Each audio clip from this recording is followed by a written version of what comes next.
Sa isang matinding hearing kamakailan, ipinakita ni Vice President Sara Duterte ang kanyang tapan matapos nang ipahiya at gisa-gisahin ang mga politiko.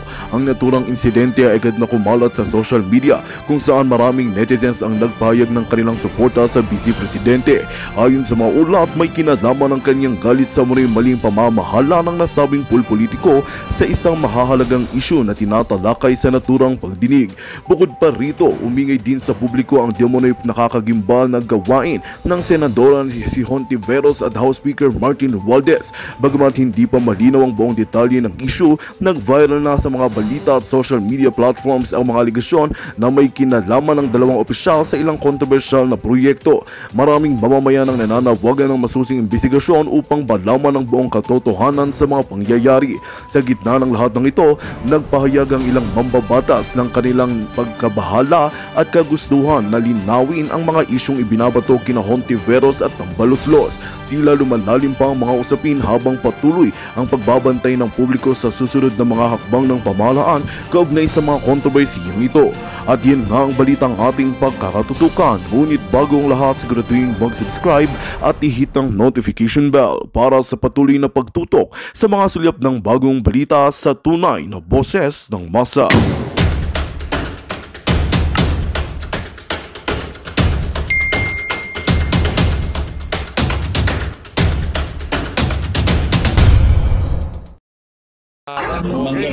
Sa mga mangga, Dito para sa lahat.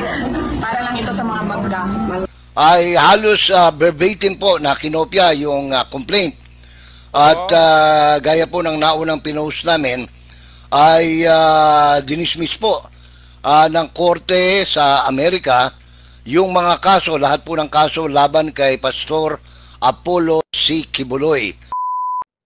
Pagka ho itong si VP Sara nagmukbang na, wala na, tapos na ho, tapos na ang laban, ika nga. Yan na nga ba sinasabi natin, itong si Sir Jason Sa, nagbabalik na ho ba yung J on board tapatan? Palakpakan ho muna natin itong si Sir J.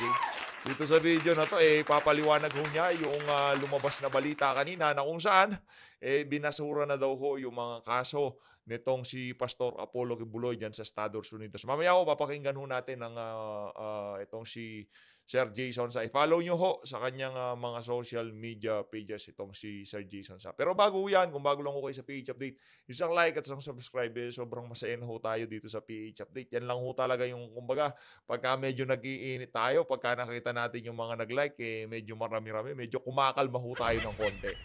Oh. At kung gusto niyo naman sumali sa ating community, ito wala naman hong pilitan, i-click niyo lang ho yung join button dyan. Para kayo ho, ang pinakaunang makakita sa ating mga reaction yung video. Yung mga nagre-reklamo, bakit nahuhuli daw sila, hindi nila kagad nakikita yung ating mga upload.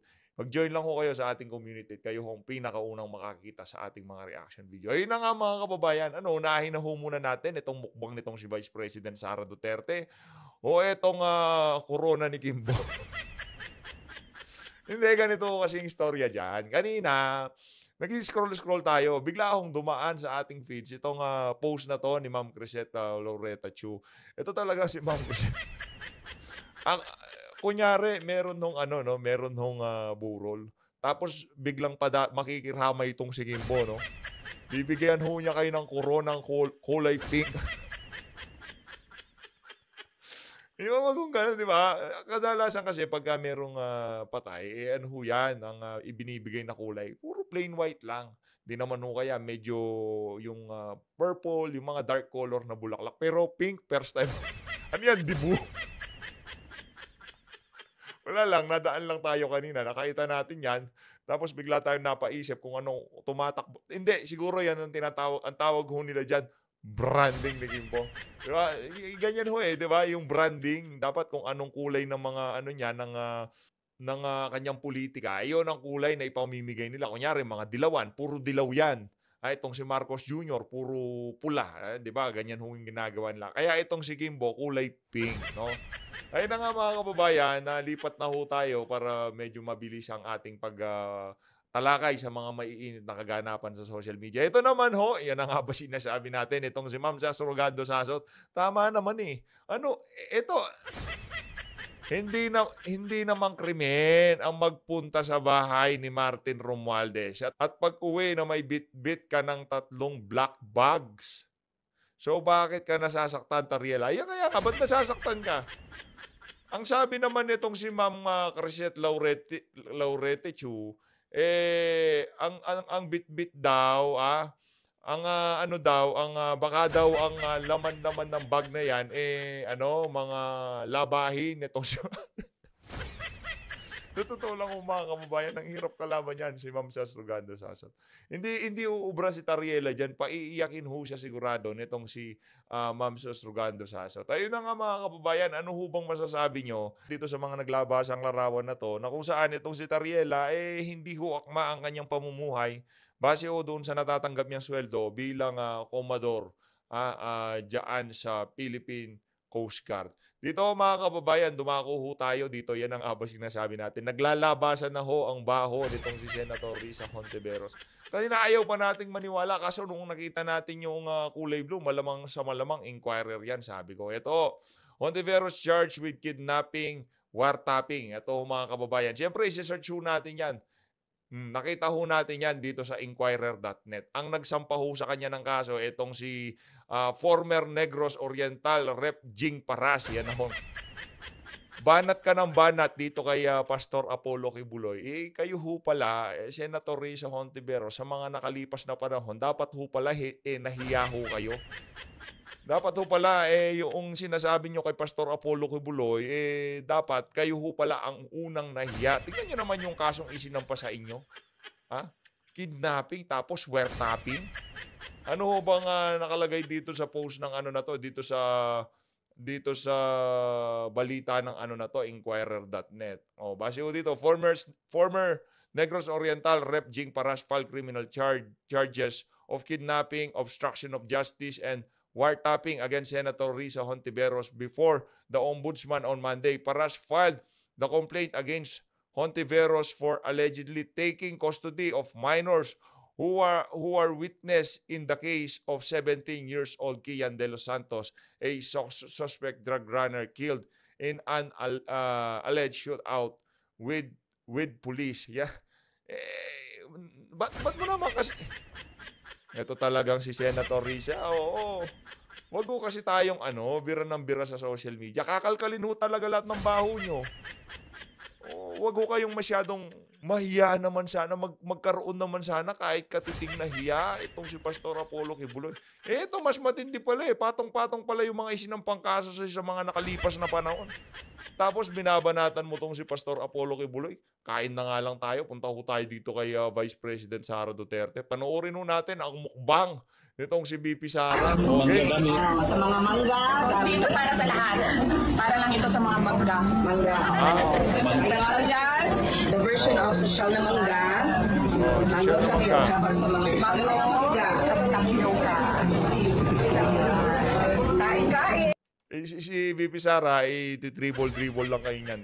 Kaya para dito kay Tambalusas, akala nyo na-i-stress tong si BP Sara. Hindi. Nagmumukbang lang yan. Kain kayo! Primo Piato Catering, maraming salamat.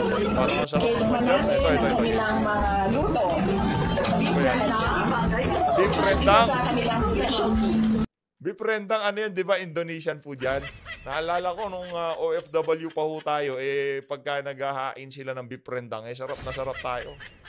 Paborito din ho natin yan. Yan ba yung parang may mani? Parang yung sauce? Tikman ninyo. Ang sarap. Sauce pa lang yan, ha? Okay, next. Next. I-edit ko na lang. Next. Paborito ko. Kaya ito na dito ngayong hapon na ito dahil ito ang paborito ko na humba. Humba? Ano ho ba yung humba? Yung yan, yung parang adobong baboy. In English, Sa katawan ni BP Sara, hindi naman halatang mahilig siyang kumain, no? mataba. Yan. Yan.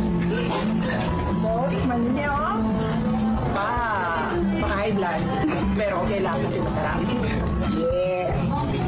And next ay one of their specialties. Yes. Grabe naman tong catering na to. Ang swerte nyo naman, minukbang pa ni BP Sara yung Lumpia, Shanghai. Yan. Tikman mo. Alam niyo mga kababayan, isa ho sa mga pangarap natin na makadaupang palad din itong Ali na 'to. Kasi siya ho ang, siya ho ang susunod na presidente ng Pilipinas. Kaya habang 'di pa siya presidente, subukan natin makipag kasi 'pag naging presidente na, mahihirapan na ho tayo lalo, no? Sige, try natin. Idolo, idolo natin. Yan. Okay, next. Edit mo na lang. Edit mo yan. Kaya mo yan. Another favorite. Ito na talaga. Na-order ko lagi. Every Christmas. Order kami ng 2 tray na chicken croquettes. Masarap. Ano ho yan? Di ko alam yung chicken croquettes na. Hindi ho na.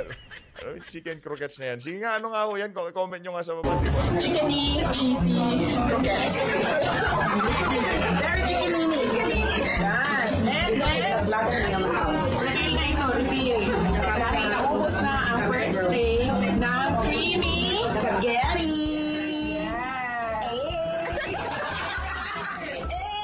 Of course, mawawala. Ay, ibig sabihin, ngayon lang. habang stress itong mga tambaluslos, itong mga aso nitong si tambaluslos diyan sa House of Representatives kung paano pahirapan itong si Bibi Sara. Itong si Bibi Sara pamukbang-mukbang. Wala ko kasi siyang ginawang masama. Kasi alam nyo, kung yaan merong ginawang kabalustugan sa pondo ng sambayanan, hindi nyo naman makikita ang kalmado, malamang kabado yan Kasi baka mabisto kung ano mo yung pinagagawa niya. Kasi very confident po siya. Every time na lumabas po siya sa publiko, sa mga vlog, sa mga interview, very confident po siya. Alam niya na walang makikita na kabalustugang ginawa niya nung nasa DepEd siya.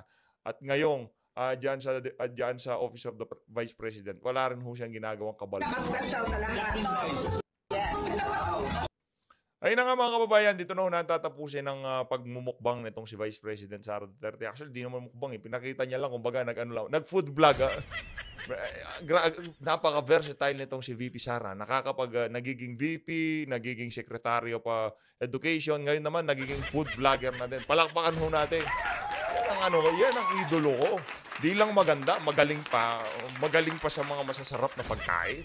Ito mga kababayan, ngayon naman, dito sa bahagi ng video na to, dumako ho tayo dito kay Sir Jason sa kanyang programa sa Jason sa FB page. Puntahan niyo ho, subscribe, mag-follow ho kayo at suportahan ho natin ang mga mga ilanalabas niyang video araw-araw Napakahusay ho kasi nito kasi yung experience niya sa broadcasting at saka yung galaw ng importante ho kasi yun Kaya sinusundan natin tong mama na to. Alam niyo kung bakit? Dahil ngayon kasi media, yung kung ano yung lumalabas sa mga mainstream media. Sa gusto ho natin, papanoorin natin 'yan, titignan natin 'yan, pakikialaman natin kung ano man na ilalabas niyan. Kasi majority sa mga kumukonsumo ng balita, 'yan ho kinukonsumo nila, yang mainstream media. Ang dahilan kung bakit natin sinusubaybayan yang mama na 'yan. Dati ho diyan ho yung laruan niya, playground niya ho yung mainstream media.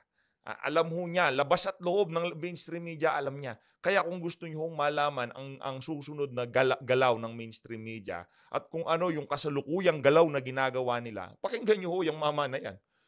Si PH Update, di naman ho ako naglingkod sa dyan sa mga malalaking network. Di ko naman ho alam ang kalakaran yan. Di ko naman ho alam yung mga informant, A1 information o kung ano pa man yan. Tayo, what you see is what you get. Kung ano makita mo sa social media, yun ang bigyan mo ng punto de vista.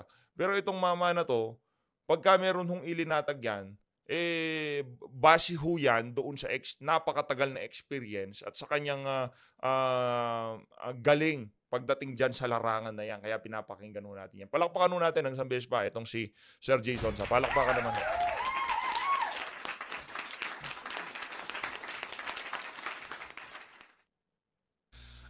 Tayo po ay sumasaing papawid on streaming.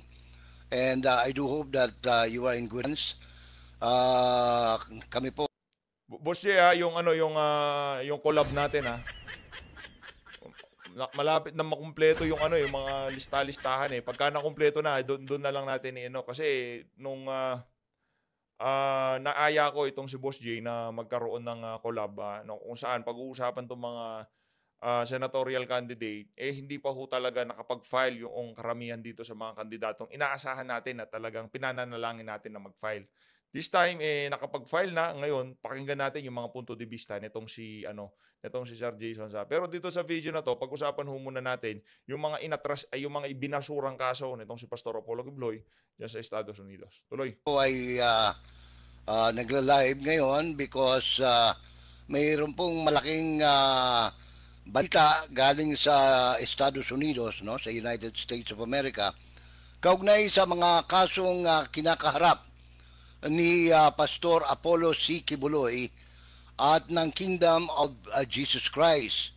Kung inyo pong magugunita, ilang taon na rin ang nakaraan ng magsampa ng kaso ang Amerika, no, ang gobyerno ng Amerika sa pamamagitan ng kanilang mga state attorney laban kay Pastor Kibuloy. Bagay na siya rin pong kinopya, kung inyo pong maalaala, yung pong mga kasong iniharap dito sa Pilipinas sa Regional Trial Court ng Quezon City at sa Pasig City ay halos verbatim po na kinopya yung complaint.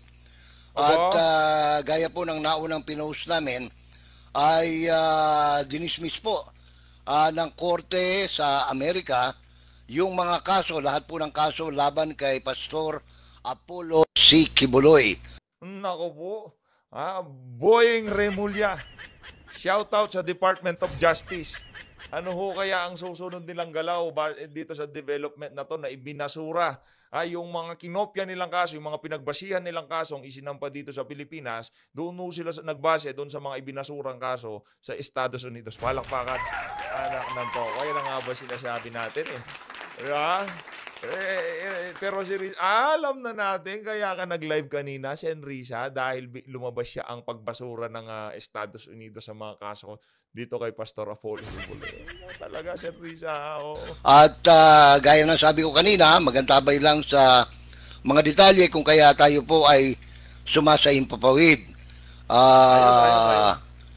At ayon po rito, sa balitang ating natanggap mula sa ating mga kasamahan sa Amerika, ang korte po sa Amerika ay binasura ang mga kasong human trafficking, forced labor, and money laundering laban sa leader ng Kingdom of Jesus Christ o KOJC. At yan po ay walang iba kundi si Pastor Apollo C. Kibuloy.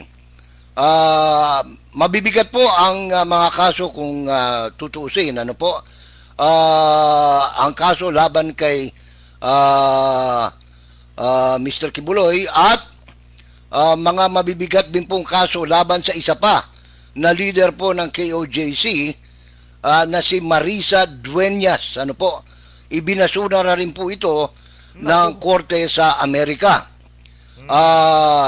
Gaya po ng binanggit ko kanina, hindi po biro yung kasong mga binanggit kanina, katulad ng human trafficking, forced labor, at money laundering. Ang mga ibinasura po ng korte sa Amerika matapos nga pumasok sa, ito po pakinggan nyo matapos pumasok sa isang plea bargaining agreement ang akusadong leader ng KOJC na si Marisa Dueñas, ang human resource head ng KOJC o Kingdom of Jesus Christ sa may Van Nuys sa State of California.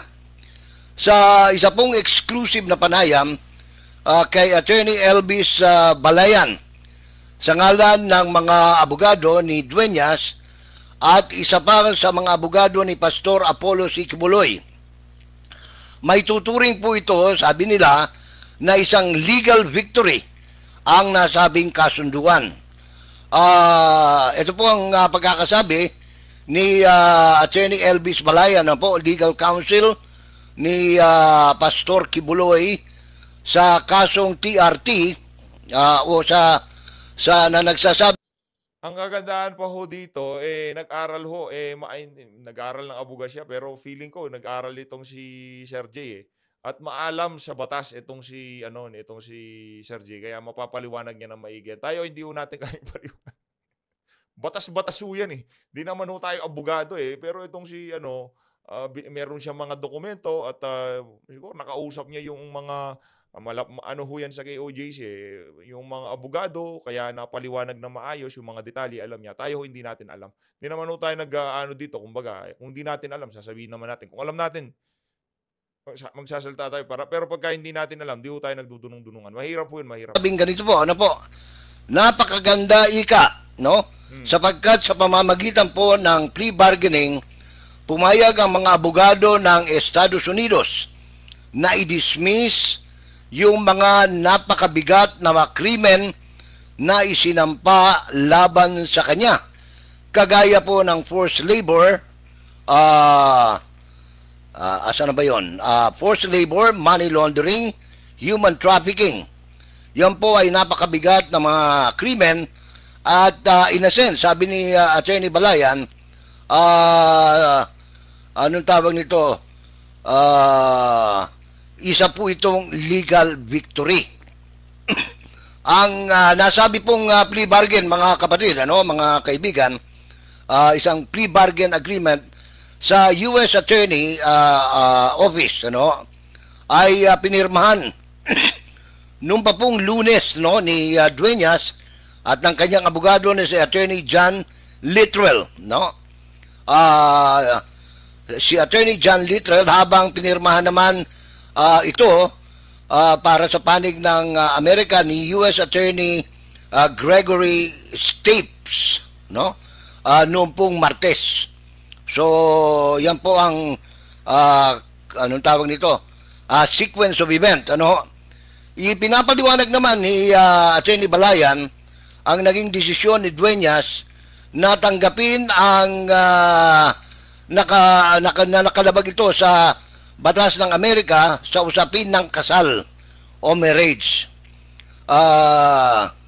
Sabi po ni Attorney Elvis Balayan, yun po ay pinasok ni Marisa na part ng kanyang proseso sa Kingdom of Jesus Christ na wala siyang kaalam-alam na ito pala ay punishable sa batas ng Amerika.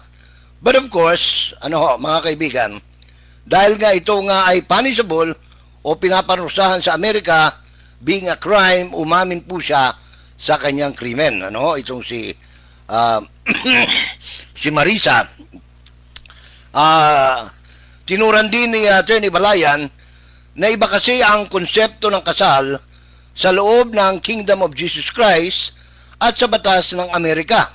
At binigyan diin na walang intensyon na manloko si Binibining Dueñas, kundi upang magpatuloy lamang yung gawain sa kanilang simbahan na nakatuon sa pagpapalaganap ng salita ng Diyos at sa pagtulong sa kapwa.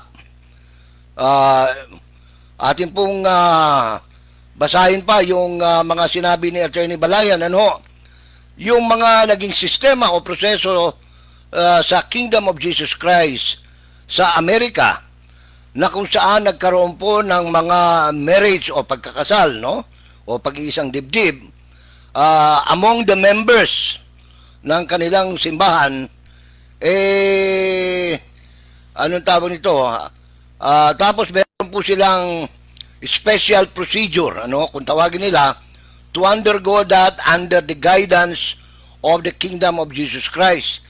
Yan po naman ay sinunod lamang ni Marisa Dueñas ngayon po sa kasawiang palad, ayon po sa batas ng Amerika. Ito po ay violation ng kanilang mga batas. Kung kaya't si Marisa naman, exciting itong balitang ito Balikan natin to. Nasaan na ba ako? Yun nga, sa kasamaan palad po, ayon sa batas ng Amerika, ito po ay violation ng mga batas nila. Kung kaya't si Marisa naman po, out of realizing, ibig sabihin na pagtanto niya na may mali sa ginawa, kanya pong tinanggap yun. Pero at the very outset, wala daw po siyang intensyon na mag-commit ng fraud na tinatawag nila, bagkus gusto lamang niyang sumunod sa mga aral o turo ng alituntunin ng kanyang simbahan, yung Kingdom of Jesus Christ. Samantala, nilinaw din po ng abogado na si Attorney Balayan na hindi totoo ang kumakalat na balita na tumalikod na si Dueñas sa KOJC. Bagkus, nananatili po itong matapat sa simbahan at ganun din sa spiritual leader ng KOJC na si Pastor Apollo C. Kibuloy. Kasi may mga lumalabas ng mga chismis. Kaya nag-plea bargain kasi umalis na siya. Wala pong ganon. Ang sabi ni Attorney Balayan, siya po ang legal counsel ni Pastor Apollo C. Kibuloy. Ganon din po nung akusado. At ang pinaka-importante rito, sabi ni Attorney Balayan, na gusto naming bigyan linaw, sabi niya, si Marisa Dueñas po ay hindi tumiwalag o lumalaban sa sinuman sa Kingdom of Jesus Christ sa kanyang pagpasok sa plea bargain agreement. In fact, ang katotohanan niyan, sinusuportahan niya po ang posisyon ng Kingdom of Jesus Christ na talagang wala naman pong krimen na forced labor, wala rin po yung krimen na money laundering, at wala rin pong human trafficking. Ito po yung tatlong mabibigat na kaso. Ito rin yung mga pinipilit ni Senator Risa Ontiveros no? Na ngayon, ewan ko kung anong reaksyon ni Senator Ontiveros sa mga oras na ito.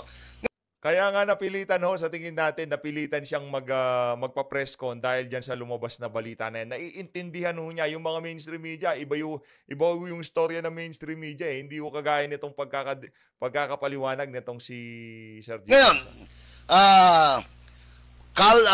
ang tawag nito, mula pa rin po sa statement ni Attorney Balayan, sabi niya, tinatanong kasi ng mga kumusta na si Miss Dueñas, sabi niya, she remains to be a loyal servant and a full-time miracle worker ng Kingdom of Jesus Christ. At kailanman ay hindi siya tumalikod sa mga turo ni Pastor Apollo C. Kibuloy or sino man sa mga kasamahan niya sa Kingdom of Jesus Christ.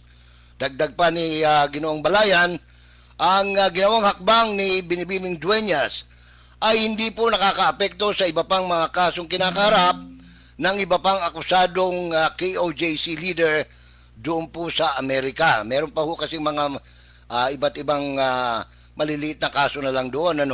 Pero itong mabibigat na kasong forced labor, human trafficking, money laundering, ito na po yung sinasabing dismiss na. Sabi nga nito ni Balayan, we have to remember, lagi nating dapat sinasabi na yung US government dismiss yung mga napakaseryosong krimen laban sa kanya.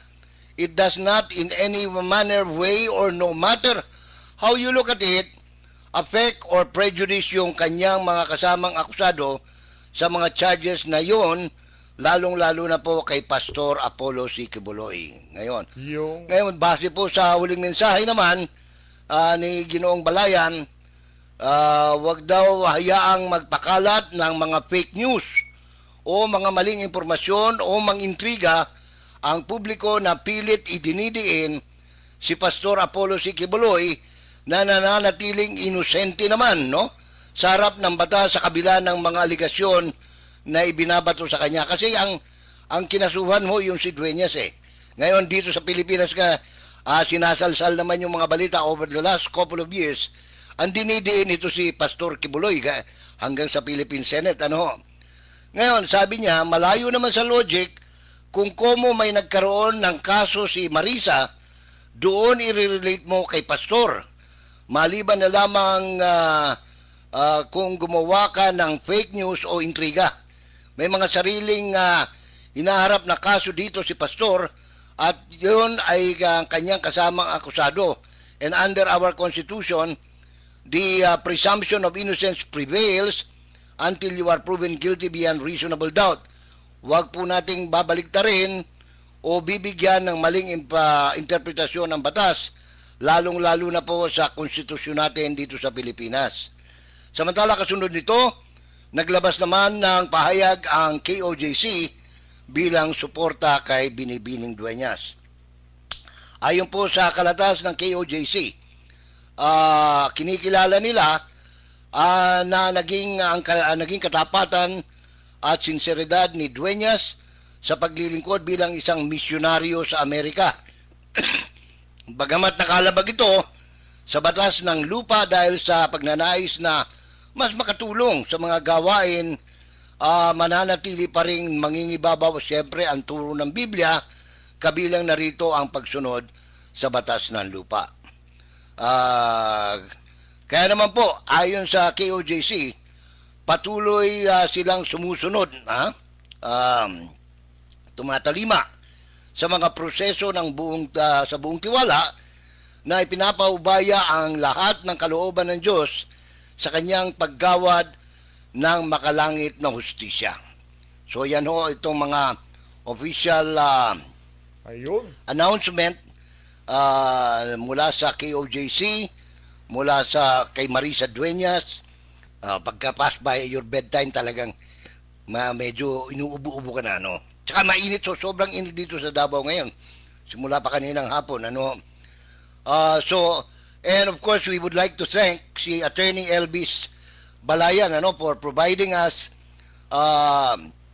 itong kanyang mensahe na pinarating po sa inyong lingkod ngayong gabi para maibahagi naman natin sa mga manunood at mga taga-subaybay, hindi lang ho ng Kingdom of Jesus Christ, kundi the public in general, ano. So, yung pong mga sinasabing, doon nga, di ba, sumikat pa nga yung katagang fugitive from justice. Wala akong fugitive from justice, sapagkat sa totoo lang, yung mga kwento-kwento, may standing warranty ka sa Amerika, wala namang extradition na hinihingi. Ngayon siguro magiging malinaw na ang lahat, ano. Ngayon, hindi ko natin pag-uusapan yung merito ng mga kasong nakasampa dito sa